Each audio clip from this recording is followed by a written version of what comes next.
From organized crime and the drug trade to being on the front lines of the addictions crisis. The role of a police officer is evolving, and through it all, Calgary's Chief of Police Mark Neufeld says he's proud of the progress his members have made in 2024.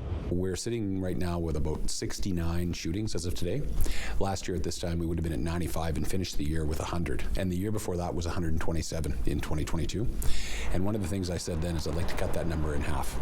So we're getting pretty close to half, and although I'd like to cut it in half again, the members have done a great job both on the front line and on our organized crime work in managing some very dangerous conflicts and getting those numbers down to where they are.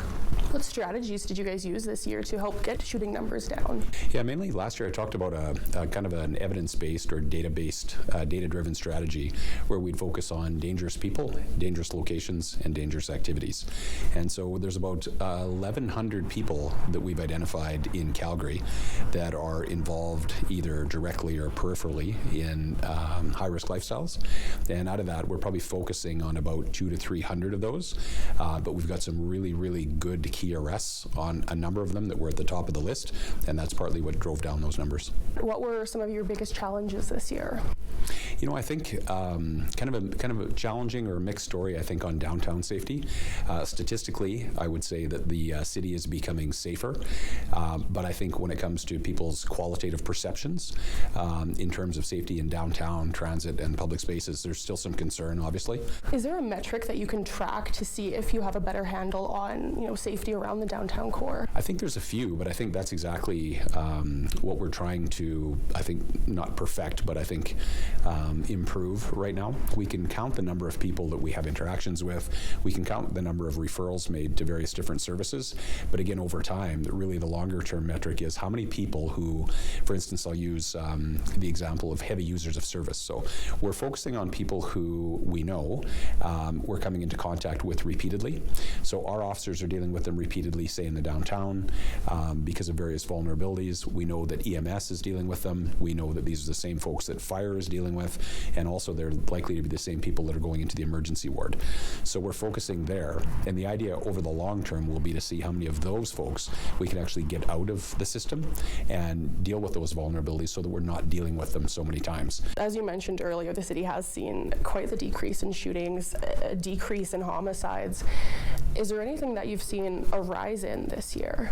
Calgary saw one of the biggest, top 3 decreases in crime severity index in large cities in the country.